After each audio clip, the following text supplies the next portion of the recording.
अस्सलामुअलैकुम। Welcome to my YouTube channel learning with G. आज हम नया कोर्स शुरू करने जा रहे हैं जो कि जनरल साइंस GSE 101 है। इसका बेसिक इंट्रोडक्शन मैं आपको पहली वीडियो में दे चुकी हूँ। आज हम इस किताब को पढ़ना शुरू करेंगे। पहले भी मैंने आपको बताया था कि ये किताब साइंस की 3 मेजर ब्रांचेस पे मुश्तमिल है, जो कि फिजिक्स, केमिस्ट्री और बायोलॉजी है। अगर हम फिजिक्स की बात करें कि यहाँ पे जो इसकी कोर्स आउटलाइन आपको नजर आ रही है, तो जो पहला लेक्चर है ये 2 चीजों पे मुश्तमिल है। इंट्रोडक्शन टू जनरल साइंस, यानी जनरल साइंस होती क्या है, उसको लेके शुरू हो रहा है। एंड सिस्टम ऑफ मेजरमेंट्स, और जो हमारे पैमाइश के तरीकेकार हैं, यानी जो फिजिक्स जहाँ से शुरू होती है, वो ये चैप्टर में 2 चीजें आ रही हैं। अब अगर हम बात करें चैप्टर नंबर 2 से लेके 6 तक की, तो ये इसमें मैकेनिक्स को डील किया गया है। मैकेनिक्स क्या होती है? मोशन जो हो रही है उसकी स्टडी, चाहे मोशन किसी भी वजह से हो रही हो, जैसे हम एक जगह से दूसरी जगह जा रहे हैं, गाड़ियां चल रही हैं, ट्रेन चल रही है, या जमीन घूम रही है, या दूसरे सियारे सितारे जो चीजें हैं ना, उनकी मोशन के की स्टडी जो होती है वो मैकेनिक्स होती है। आगे मैकेनिक्स की डिफरेंट टाइप्स हैं, वो सारा कुछ इन चैप्टर्स में हम पढ़ेंगे इंशाल्लाह। अब अगर हम बात करें चैप्टर नंबर 7 और 8 और 9 की, तो ये इलेक्ट्रिसिटी एंड मैग्नेटिज्म होती है फिजिक्स की ब्रांच, उस पे कंसिस्ट करता है। जबकि ये चैप्टर नंबर 9 की अगर हम बात करें, तो इसमें 2 ब्रांचेस को एट अ टाइम डील किया जा रहा है, क्योंकि हीट जो है ये थर्मोडायनेमिक्स में आती है। तो चैप्टर नंबर 9 से लेके 11 तक हम इसमें थर्मोडायनेमिक्स को पढ़ेंगे। थर्मोडायनामिक्स होती है कि हीट की वजह से क्या स्टडी की जा रही है, टेम्परेचर से निकला है ये लफ्ज। और चैप्टर नंबर 12 से लेके 14 तक हम इसमें ऑप्टिक्स को डील करेंगे। ऑप्टिक्स होती है लाइट की स्टडी, लाइट की वजह से क्या क्या कुछ हो रहा है। जैसे इसमें लाइट मुख्तलिफ किस्म की आ जाती है। एक तो विजिबल लाइट होती है जो हम देख सकते हैं, और ये एक होती है नॉन विजिबल, उसमें बहुत ज़्यादा आ जाती हैं, जैसे अल्ट्रावायलेट, इंफ्रारेड। इसकी मुख्तलिफ किस्में हैं। जब हम यहाँ तक पहुंचेंगे तो इंशाल्लाह इन चीज़ों को भी हम कवर करेंगे। अब हम लेक्चर नंबर 1 को शुरू करते हैं। Physics lecture number 1, introduction to general science and system of measurements. मैं आपको पहली वीडियो में जनरल साइंस का कुछ थोड़ा बहुत इंट्रोडक्शन दे चुकी हूँ। आज हम डिटेल से पढ़ेंगे, साथ साथ हम इसकी रीडिंग करते चलें।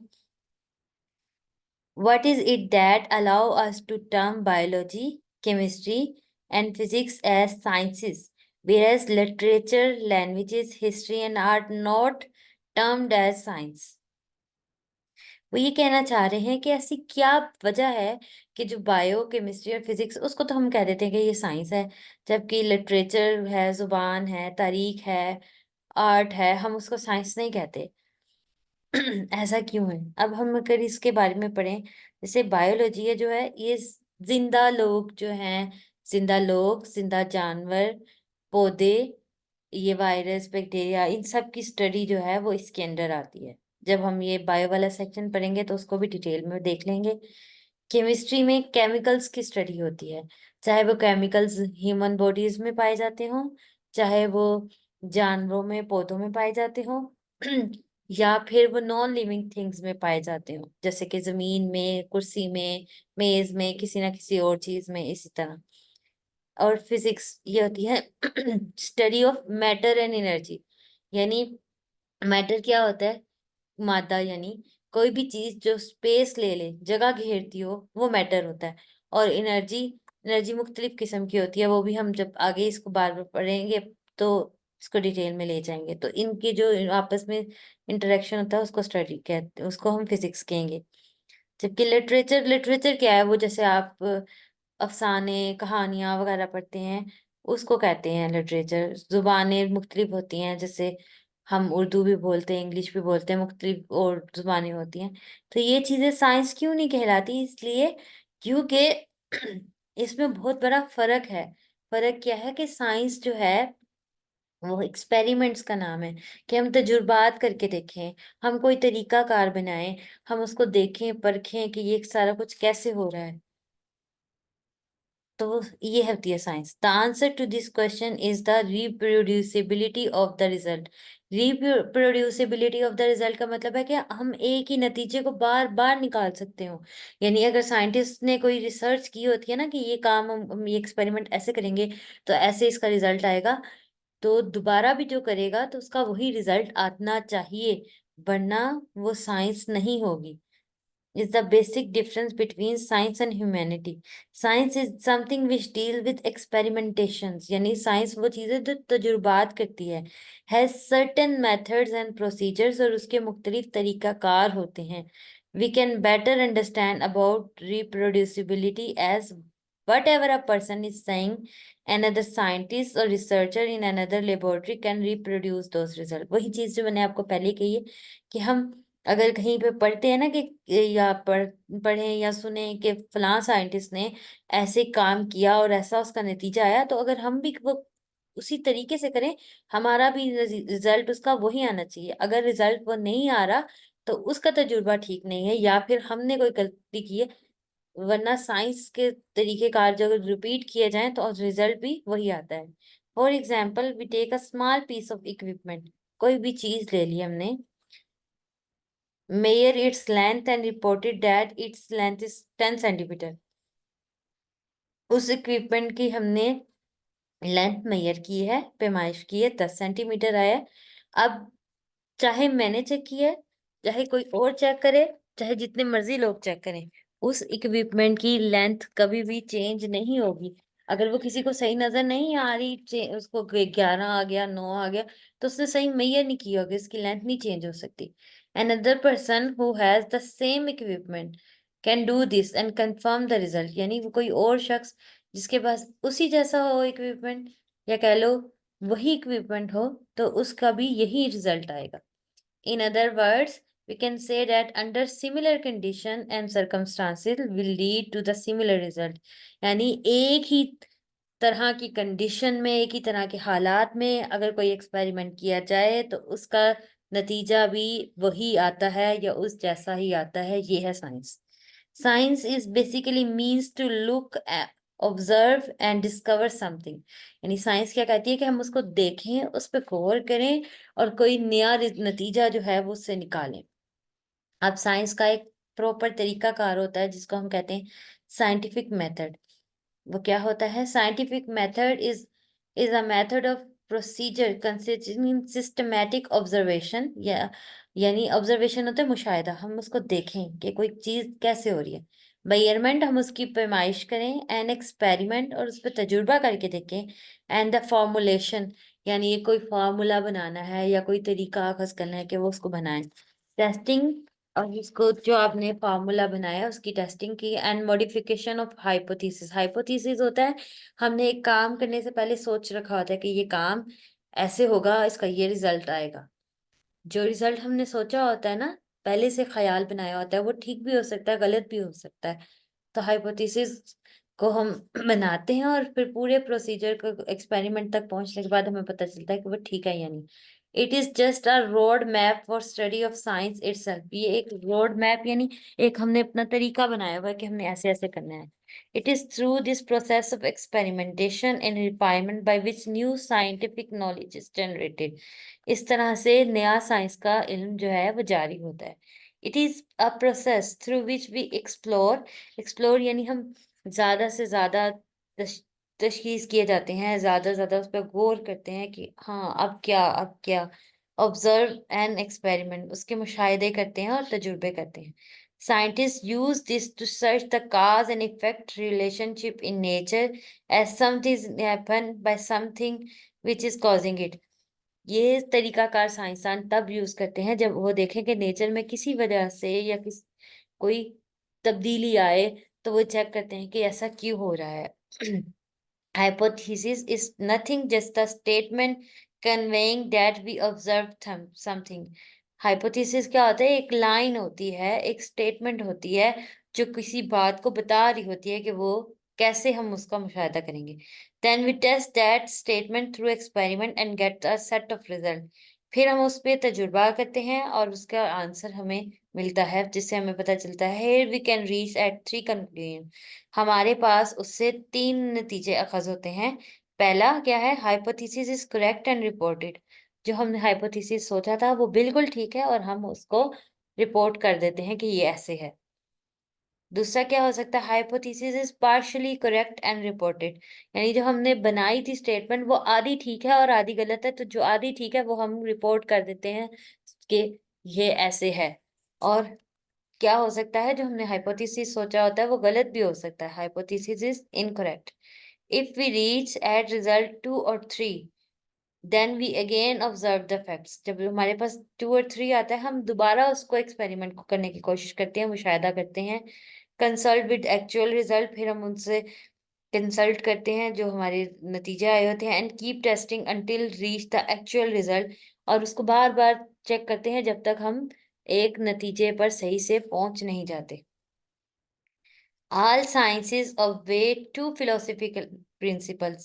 दो साइंस के तरीकेकार होते हैं, एक प्रिंसिपल ऑफ लॉजिक और दूसरा सर्च फॉर द ट्रूथ। यानी हम क्या चीज करने जा रहे हैं और हम क्या जो है वो उसका नतीजा क्या निकल जाए या इसके पीछे क्या कहानी है। जैसे अगर हम पढ़ें कि ये दुनिया कैसे बनी तो हम उसके बारे में पढ़ रहे हैं, तो ये भी साइंस है। अब यहाँ से नीचे से फिजिक्स शुरू हो रही है। Physics is known as fundamental science, यानी बुनियादी साइंस जो है वो फिजिक्स है। As other sciences use the laws and principle of physics. अगर हम बात करें ना अपने घर की या अपने माहौल की, अगर फिजिक्स ना होती तो हमारे पास ऐसी सहूलतें ना होती। जैसे अगर हम घर में देखें, हमारे घर में पंखे, बल्ब चल रहे होते हैं, लाइट है, बेसिकली तो ये इलेक्ट्रिसिटी है ना। ये अगर ना हो, फिजिक्स ना होती तो इलेक्ट्रिसिटी ना होती, फिजिक्स ना होती तो बल्ब ना बनता, फिजिक्स ना होती तो ये पंखा ना बनता। इसी तरह बहुत सी हम इक्विपमेंट्स यूज करते हैं घर में, किचन में भी बाहर भी, वो सारा कुछ फिजिक्स की वजह से है। फिजिक्स होती क्या है ये मैंने आपको ऊपर भी थोड़ा सा बताया था कि physics deal with the study of properties of matter, energy and mutual relationship between them. यानी मैटर क्या होती है कि कोई भी चीज जो जगह घेरती है, एनर्जी भी, और इनका आपस में क्या लेना देना है। एनर्जी और मैटर एक दूसरे में कन्वर्टेबल होते हैं।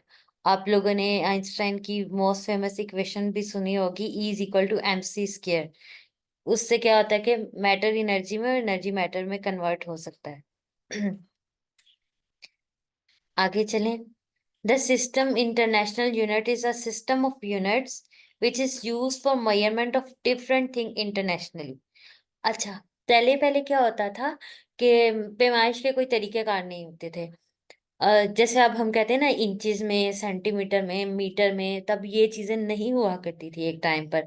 हर किसी का अपना कोई मेजरमेंट का सिस्टम होता था, कोई हर कंट्री टू कंट्री और हर सिटी टू सिटी ये चीजें वेरी करती थी।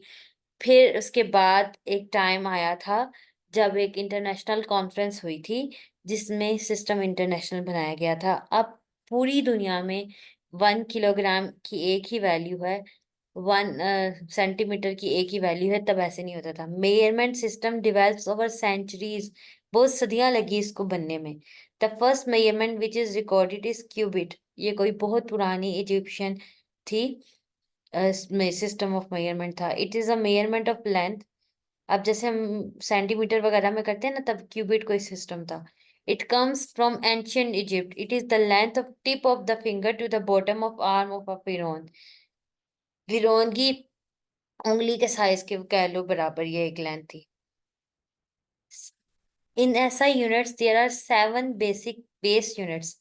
बेस यूनिट्स वो यूनिट्स होते हैं जिनसे मिला के दूसरे यूनिट्स तो बन सकते हैं, पर वो खुद से बने हुए हैं। मतलब हम बहुत से यूनिट्स इनसे जनरेट कर सकते हैं।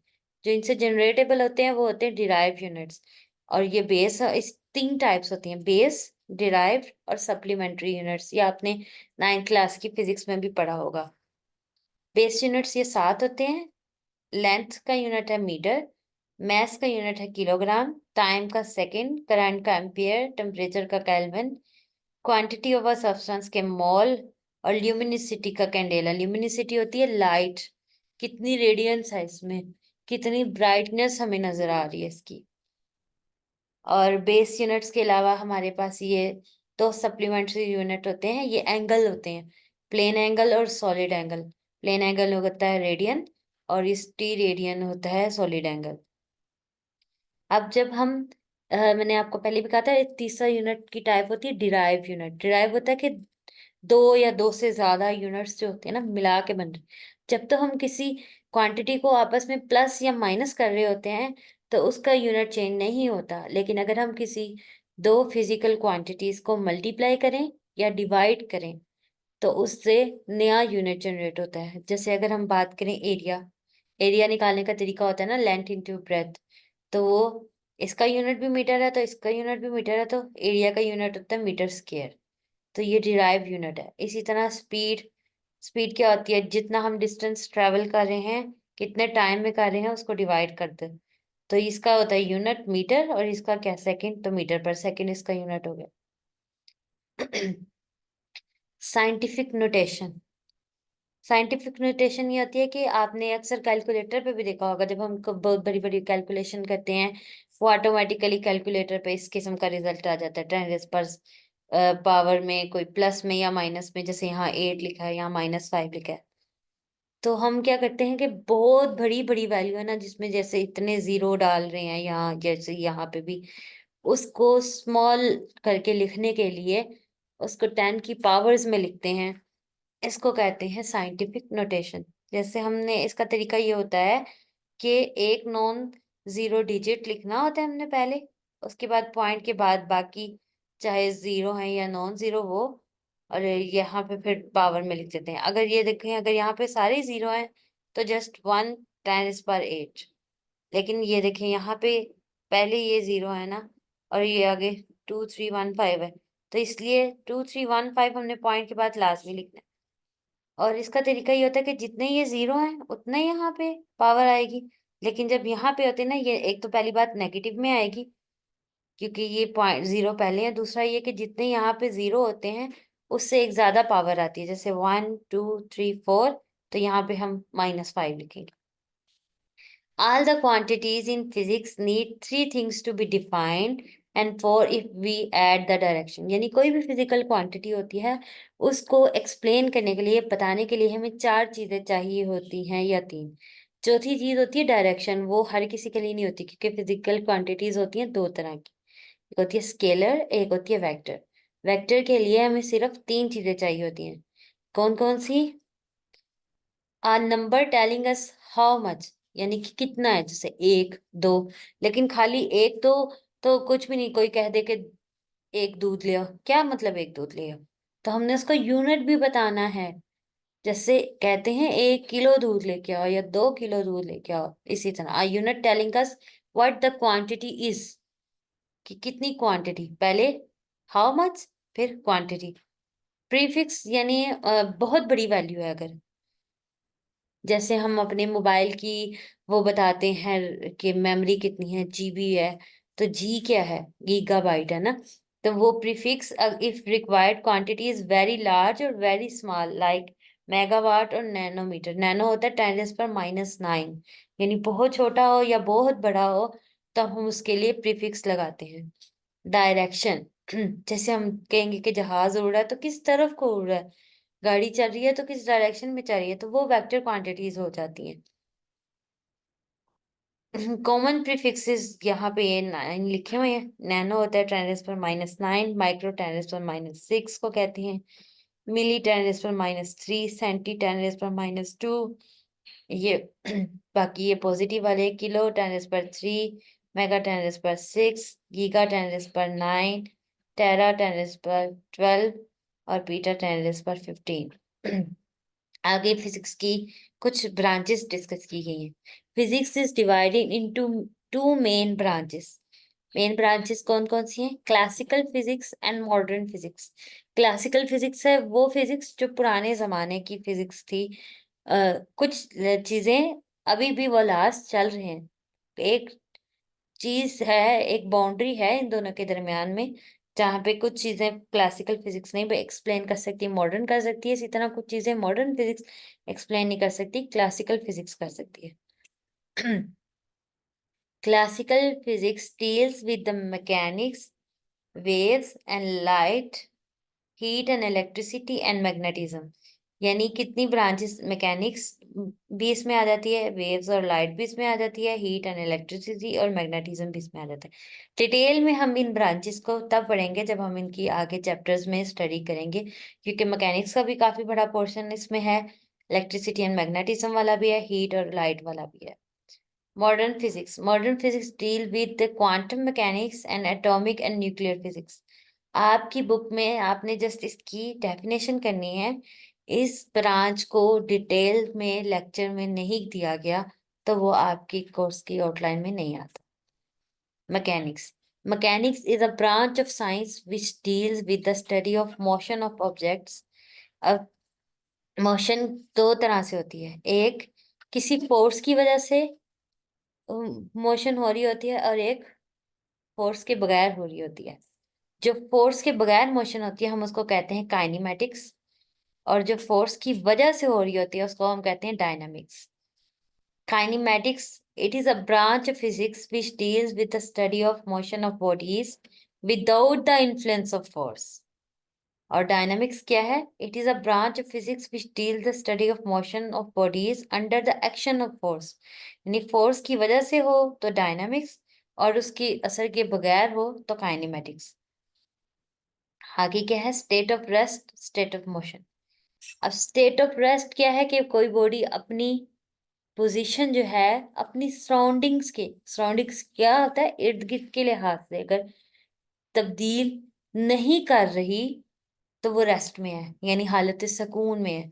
और अगर वो अपने इर्द गिर्द के लिहाज से अपनी पोजीशन को उसकी चेंज हो रही है, तो वो क्या हम कहेंगे कि मूव कर रही है, वो मोशन में है। A body is said to be in state of rest if it does not change its position with respect to its surroundings. For example, a book on the table is at rest. इसी तरह a body is in motion if it changes its position with respect to its surroundings over time। यानी वक्त के लिहाज से अपनी motion को वो चेंज कर रहा है। Motion is of three types. Motion की मेनली थ्री टाइप्स हैं। कौन कौन सी? ट्रांसलेटरी मोशन, सर्कुलर मोशन और random motion. Sorry, translatory motion, rotatory और वाइब्रेटरी। ट्रांसलेटरी मोशन के आगे से थ्री टाइप्स हैं, लीनियर, सर्कुलर और random. Such type of motion in which every particle of a body has exactly the same motion, यानी एक ही तरह की अगर मोशन हो रही है तो वो ट्रांसलेटरी है। और उसकी फर्दर है लीनियर। लीनियर होती है एक ही लाइन में अगर कोई मूव कर रही है, जैसे चूंटियां अक्सर एक ही लाइन में मूव कर रही होती हैं, तो वो उनकी मोशन को हम कहेंगे लीनियर मोशन है। Motion in straight line is called linear motion. For example, the motion of freely falling body. Freely falling body mean ऊपर से अगर कोई चीज हम फेंक देते हैं वो सीधी सीधी आती है नीचे। सर्कुलर मोशन, यानी सर्कल में, जैसे हम कोई पत्थर के ऊपर धागा बांध के उसको गोल गोल घुमाएं तो वो सर्कल में मूव करता है। Motion in circle is called circular motion. For example, a stone attached eight one end of a thread when whirled it move along a circular path. Random motion, zigzag motion, कभी दाएं कभी बाएं कहीं पे भी, irregular है वो। If a body moves in an irregular manner is called random motion. For example, motion of football player on the ground, flight of a butterfly, motion of gas molecules। जिसकी एग्जांपल्स लिखी हुई। Rotatory motion, rotate कर रही है कोई चीज, जैसे पंखा मूव करता है, कोई टायर जो है वो गाड़ी का, इस तरह का घड़ी जो है उसकी सुइयां जो मूव करती हैं वो रोटेटरी मोशन होती है। The motion of an object around its axis, यानी वो अपने ही एक्सिस के गिर्द घूम रही है, अपने उसके एक फिक्स उसने पॉइंट बनाया है जिसके गिर्द घूम रही है। और when each point of a body moves around a fix point or axis, for example motion of a fan, the wheel of moving vehicle, the hands of a clock. Vibratory motion, जैसे बच्चों का पंघूड़ा होता है, या जैसे pendulum होता है, उसकी मोशन जो होती है वो वाइब्रेटरी होती है। To and fro motion of an object is called vibratory motion. For example, motion of pendulum, a swinging cradle, opening and closing the door of a refrigerator. आगे क्वेश्चंस हैं इसमें। Are motion and rest absolute और relative? कि वो absolute होती हैं या relative होती हैं? ये चीज हमेशा रिलेटिव होती है, इसलिए कि अगर हम गाड़ी के अंदर बैठे हैं और गाड़ी चल रही है, गाड़ी में दो से ज्यादा लोग बैठे हैं, तो गाड़ी में बैठा हुआ बंदा मेरे साथ जो बैठा है वो मेरे लिहाज से तो वो रेस्ट में है और मैं उसके लिहाज से रेस्ट में हूँ। लेकिन हमें अगर गाड़ी में बैठे हुए कोई और बंदा बाहर से देख रहा है और गाड़ी चल रही है, तो उस बंदे के लिहाज से हम मोशन में हैं, हम मूव कर रहे हैं। So no, these terms rest and motion are relative. For example, a person inside a car carrying a ball in his hand will see the ball is at rest, while for another person outside the car will see the ball is also moving. वही चीज ना कि हमने अगर गाड़ी में पकड़ी हुई है कोई बॉल, तो हमारे लिहाज से तो वो बॉल रेस्ट में है, वो मूव नहीं करी।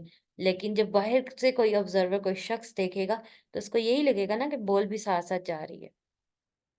How can a state of motion of a body depend upon observer? ये भी वही चीज के ऑब्जर्वर पे डिपेंड करती है। जैसे अभी हमने कहा था कि मैं गाड़ी में बैठी हूँ अगर, और मेरे साथ वाला बंदा मेरे लिहाज से रेस्ट में है, लेकिन बाहर वाले के लिहाज से हम दोनों क्या है, मूव कर रहे हैं। Consider two observers, one in train and other on the platform. यानी एक बंदा ट्रेन में बैठा है, एक प्लेटफॉर्म पे। The person in the train has a book at his side. उसके पास एक किताब है जो ट्रेन में बैठा है। For the passenger the book is at rest with respect to him.